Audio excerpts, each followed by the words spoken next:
for us to share some of our knowledge with you. And actually, as we were putting this together, it dawned on us how much we really have learned about the water supply system, about the regulatory background, and we welcome the opportunity to share it with you. As the Chief of Staff said, if you have any questions along the way, please don't hesitate to ask us. If we don't have the answer right now, which is possible, it's something that we'll look into and try to get back to you on, so we wouldn't mind a little homework as well. I am going to talk a little bit about the regulatory background. As the county executive mentioned, there's a whole bunch of regulatory agencies and levels of regulation that have influenced the decisions being made, which are witnessed around the room. And so I'm going to give a very brief overview of that, and then I'm going to turn it over to Dennis and Amanda to speak about some of the more technical issues. Safe drinking water in the United States is governed at the federal level by the Safe Drinking Water Act. And in addition, we have the Clean Water Act, which regulates discharges to bodies, water bodies. States are in charge of implementing the Clean Water Act. So we sort of have a complex regulatory system where the federal EPA, even though it has authority for the Safe Drinking Water Act and the Clean Water Act, is delegating this authority to state agencies for each of these acts. So the New York State Department of Health has the regulatory authority to implement the Safe Drinking Water Act, and New York State DEC has the regulatory authority to implement the Clean Water Act, and there is some overlap between these. So the Safe Drinking Water Act is governing what is going to the city, what in terms of water supply, but the Clean Water Act is going to be regulating what is coming to us in terms of turbid discharges, and we're going to talk a little bit more about that. In addition, we have a bunch of federal rules and regulations which interfere here, including something known as the Interbasin Water Transfer Rule. So in normal cases where there are large transfers of water, there would be permits required. However, in a water supply system where there is an interbasin transfer, it has been ruled under federal rulemaking authority that environmental review is, the same kind of environmental review is not required, which just to set up the framework of what we're talking about here. Next slide, please. As the county executive said, we've had this system for over 100 years, and really the framework for this system was that in 1905, New York State adopted the Water Supply Act. This act allowed an encroaching municipality, New York City, to implement not only land use regulations that govern what we can do here in the watershed, but also gave them eminent domain authority to purchase the lands that went into making up the system. And that act has been in place since 1905. In addition to that, we have a pretty complex system of home rule. New York State differs from other states in that every municipality has the authority to regulate land use within their borders. And if you would go to the next slides, please, and page through them. New York State, please, go down one, please. Keep going. Those are the counties, the municipalities, keep going. And those right there are the watershed basin areas. So you can see that we have a very, very complex system of regulation. One more. That's the area that we're in right there. We have 62 counties, 1,600 municipalities, and over 6,300 special districts. So it is a very, very complex system, but I think the takeaway point is that we have a system where an outside municipality is imposing regulatory authority on our activities here and has eminent domain authority. Next slide, please. I'm going to talk just for a second about the surface water treatment rule. This is under the Clean Water Act, and basically it states that the system cannot be a source of waterborne disease outbreak, that the water source must meet water quality limits for coliform and turbidity, and that it must meet coliform and total trihalomethane MCLs. We have to maintain disinfectant residual levels and have a redundant disinfection capability. And I just want to make a note here that, and we'll talk more about this further on, that in order to address disinfection in highly turbid waters, one of the things that's done in this system is that alum is used to settle out particulates out of a reservoir further down the line. Now, you're also seeing that the New York City water supply system is looking at UV disinfection to address cryptosporidium at that location. But alum use in particular is not well thought of by regulatory environmental authorities, and New York City is under orders to reduce alum usage. which means they have to then go back up, further up the system and reduce turbidity, and that's going to play into a lot of the things that we're seeing here. So it's actually under regulatory directive that they reduce the use of alum, which is making them find other ways to reduce turbidity.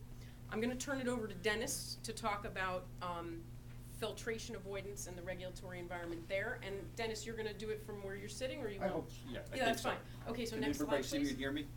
Marcia, And then- before we switch Yes. over, not very much was said about the decision-making of putting the 16 million gallons of water a day. We into will the address system. that. We're trying to We're set up headed a whole picture. That's exactly where Okay. we're headed. And in fact, what we're gonna do through this talk is we're gonna use it as a case study to sort of describe the nature of the relationship. So we will address that. Thank you. Thank you. So we have a surface water treatment rule set up at the federal level. And what it says is in order for you to basically not filter your large surface water supplies, you have to be able to show certain things. So the regulatory background for filtration avoidance is a couple of things that are really important. One is to identify, and the second is to control.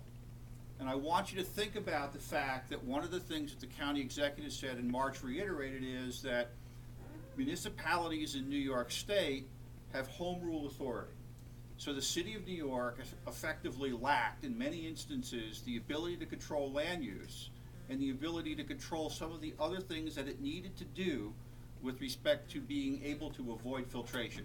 Now, we affectionately refer to the filtration avoidance work as the FAD.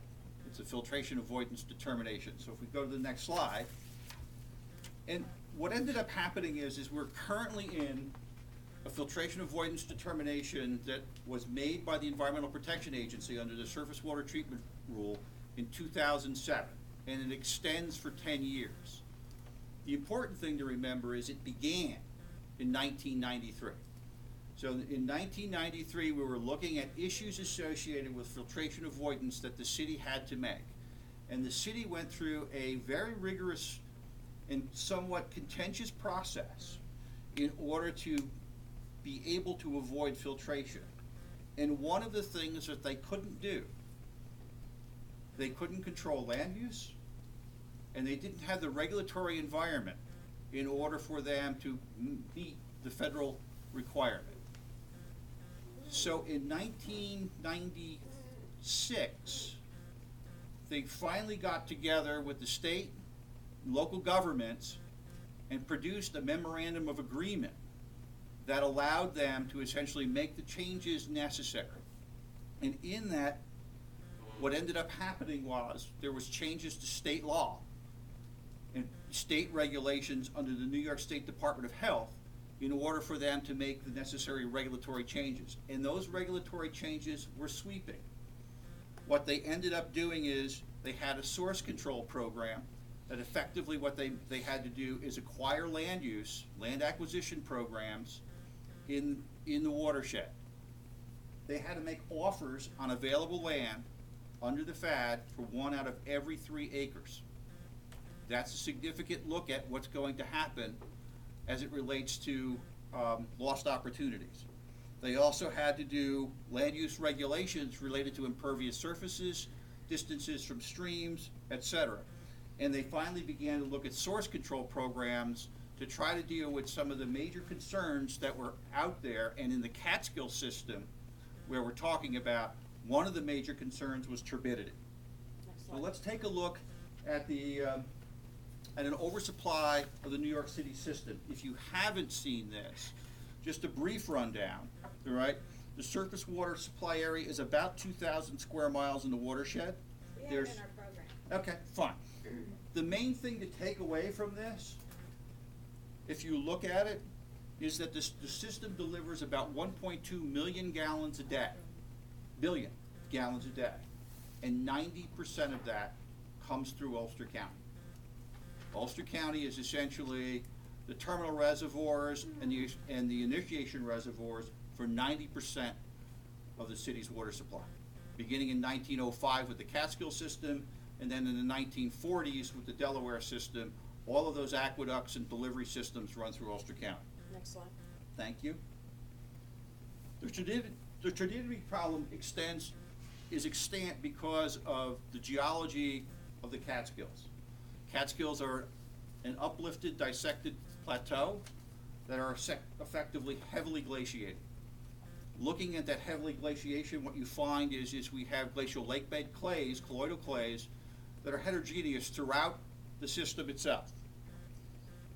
What ends up happening is that these glacial lake bed clays contribute significantly to turbidity problems in the Ashokan Reservoir. Next slide.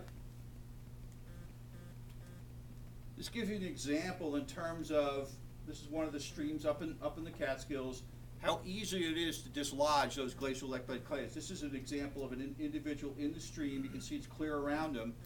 Simply by shuffling his feet, you get a sense of how quickly those colloidal clays discharge. One of the important things to note is that they're so fine, it takes months for them to settle out once they enter the Ashokan Reservoir. Next slide. And geology happens all the time in the Catskills. You see slumps, events associated with essentially the unconsolidated deposits that are always affecting these streams. The recent storms, Irene and Lee, essentially scoured this watershed pretty effectively. And there's a lot of exposed banks and clays that continue to add every time that there's a rain event. Next slide. This is a look at, and I think you visited the Ashokan today. This is a look at the Ashokan Reservoir itself. And the important thing to take away from this is that the reservoir was designed in 1905, it completed in 1915. It was designed to try to deal with this turbidity issue. They separated the reservoir into two basins. The west basin was designed as a settling basin, and the east basin was designed essentially as the clean water basin. New York City has the ability to draw water from either basin and to release water from the east basin to the west basin or vice versa. Next slide. There's a picture of it. This gives you a sense of how effective the west basin can be as long as we don't have flows over the dividing weir. So the goal of New York City in terms of the reduction of alum use and to try to control turbidity and maintain its water quality is to make sure that we don't get flows over the dividing weir. And they've devised a system which essentially impacts Ulster County in order to accomplish that. And with this, I'm going to turn it over to Amanda to talk about some of the discharge issues associated with the lower Sopas.